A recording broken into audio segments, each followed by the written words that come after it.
Salam sejahtera, terima kasih karena bersama dengan saya di Nazilin Unity Channel. Selepas mengakui keluarga di Ubud, ini pendirian Rafizi. Ada yang mula menabur fitnah. Kata mereka kononnya Rafizi akan meninggalkan parti PKR. Kononnya Rafizi akan menubuhkan parti baru.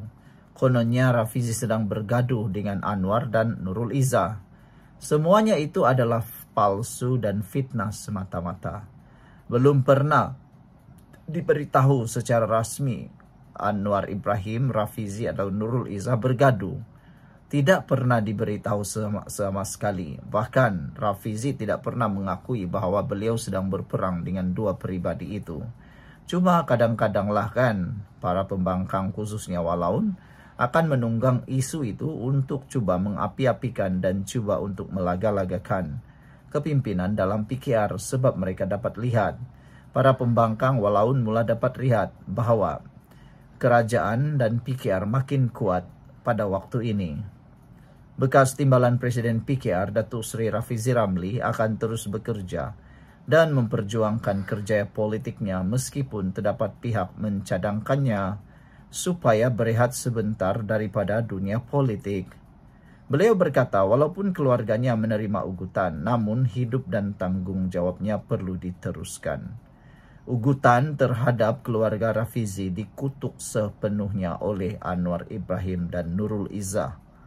Saya yakin perbuatan ini tidak langsung ada kaitan dengan parti PKR, tapi mungkin didalangi oleh orang-orang yang coba meneguk di air keruh, coba mau melaga-lagakan kepimpinan dalam PKR dan mau melihat kehancuran dalam kerajaan yang ada sekarang ini.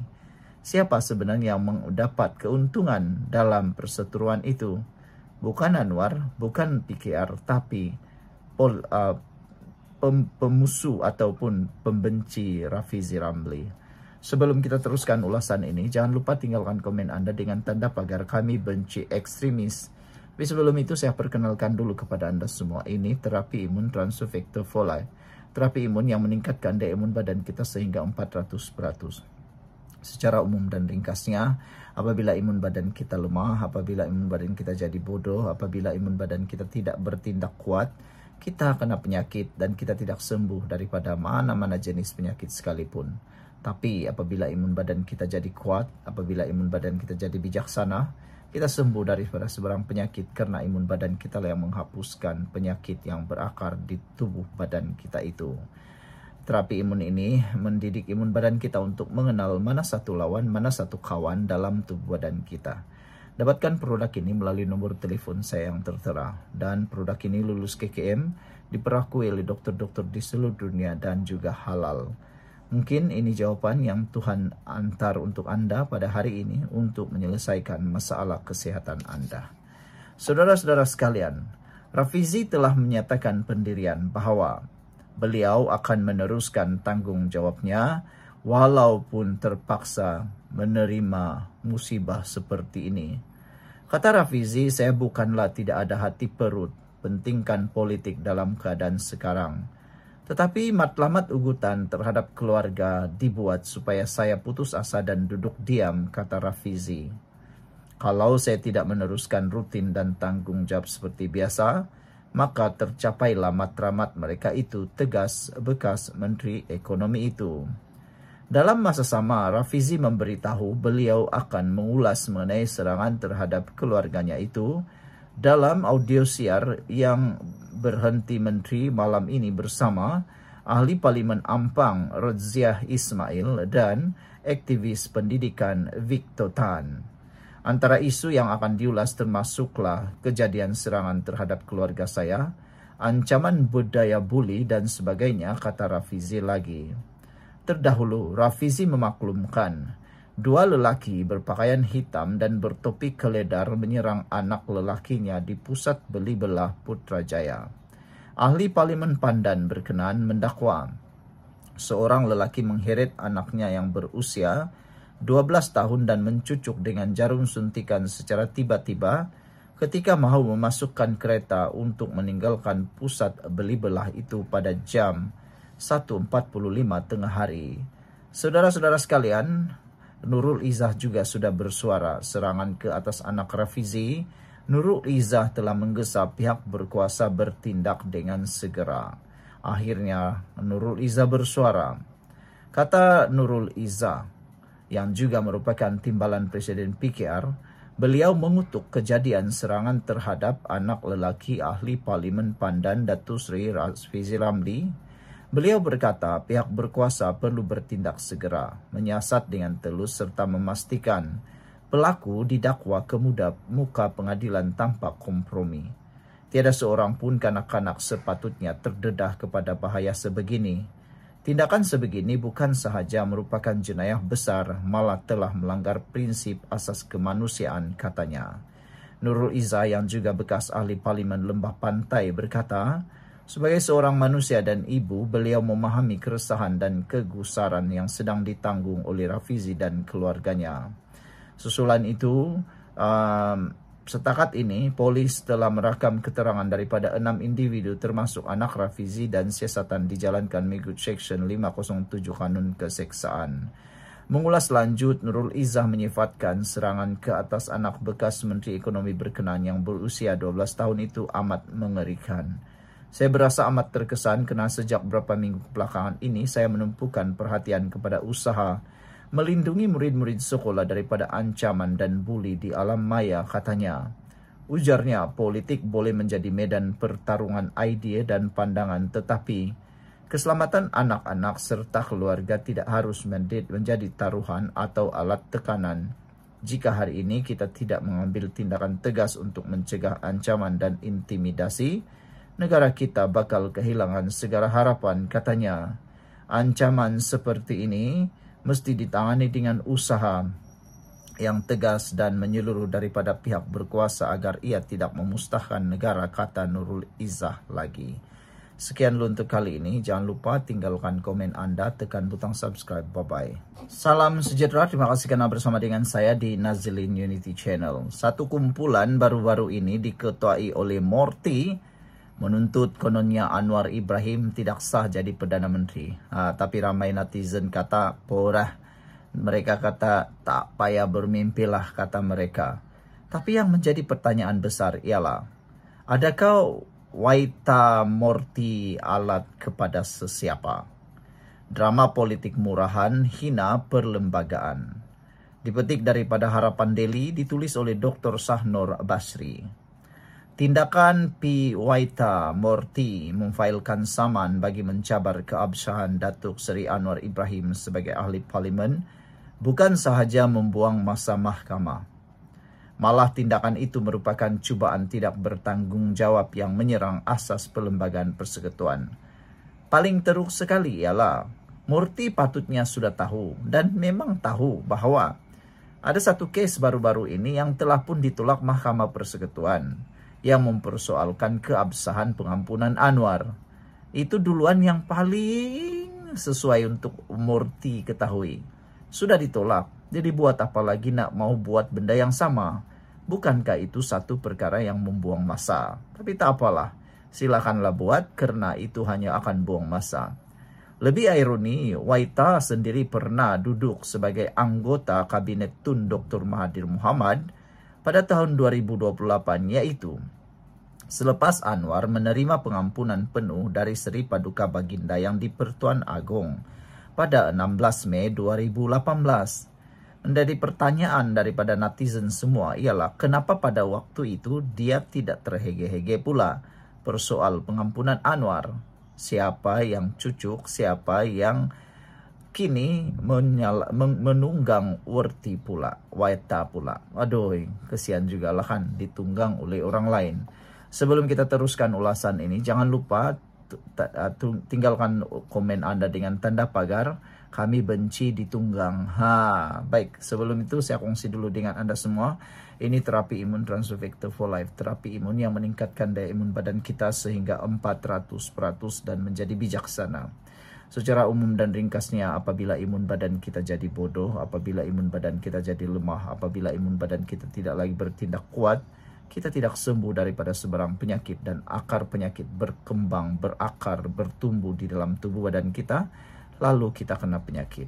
Tapi dengan imun badan yang kuat, bijaksana, ia akan menghapuskan semua akar penyakit yang berakar dalam tubuh badan kita. Dapatkan produk ini melalui nomor telepon yang saya tertera, dan produk ini lulus KKM halal, diperakui oleh dokter-dokter di seluruh dunia. Mungkin ini jawaban pada masalah kesehatan yang Anda alami sekarang ini yang Tuhan tunjukkan kepada Anda semua. Saudara-saudara sekalian, rupa-rupanya Waita Murty pernah menjadi dalam kabinet Tun Dr. Mahathir Mohamad. Tapi kenapa tiba-tiba sekarang dia mulai menyalak? Hakikatnya, Waita pada ketika itu adalah menteri di jabatan Perdana Menteri yang sudah pasti mengetahui, malah tidak pernah kedengaran membantah proses dan keputusan pengampunan penuh tersebut. Beliau juga merupakan anggota dalam kabinet ketika Anwar bertanding dan menang dalam pilihan raya kecil Port Dickson pada Oktober 2018. Jika benar Waita meragui keabsahan pengampunan itu, mengapa beliau tidak membantah dalam mesyuarat jemaah menteri ketika itu? Apakah ini bukan hipokrasi politik yang nyata?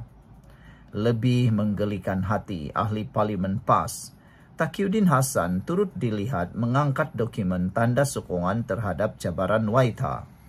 Drama politik ini hanyalah episode terbaru dalam skrip PAS dan Perikatan Nasional, walaupun mereka kemudian menafikan terlibat, yang tidak pernah jemu menunggang apa sahaja isu. Kali ini termasuk menunggang Hindraf, semata-mata untuk menggugat kedudukan kerajaan. Mereka sanggup menjilat ludah, mereka sanggup berpeluk-pelukan, semata-mata hanya untuk mahu menjatuhkan Anwar seorang.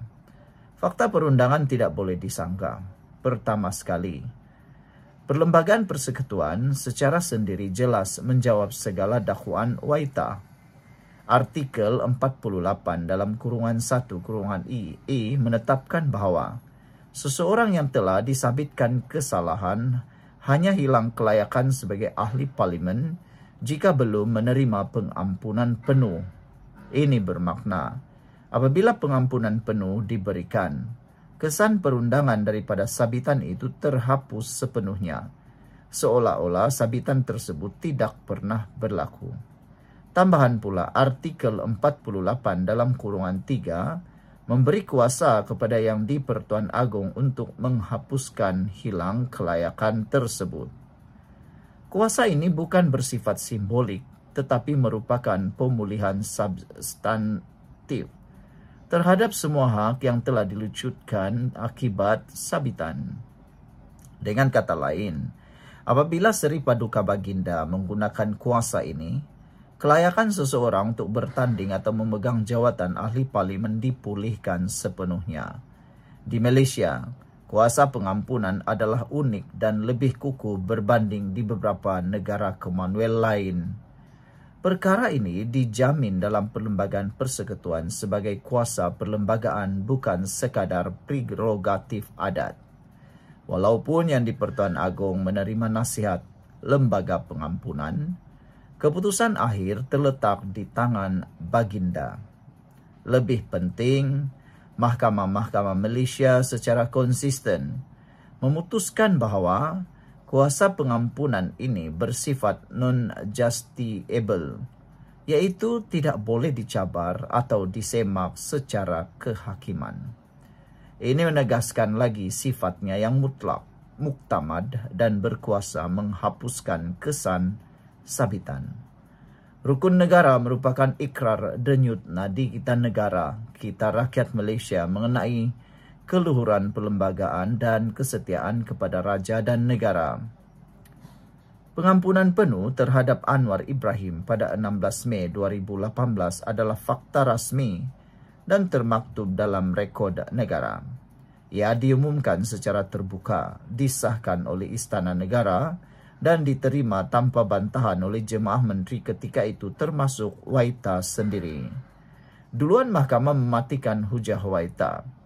Beberapa kes mahkamah di Malaysia telah mengukuhkan prinsip ini.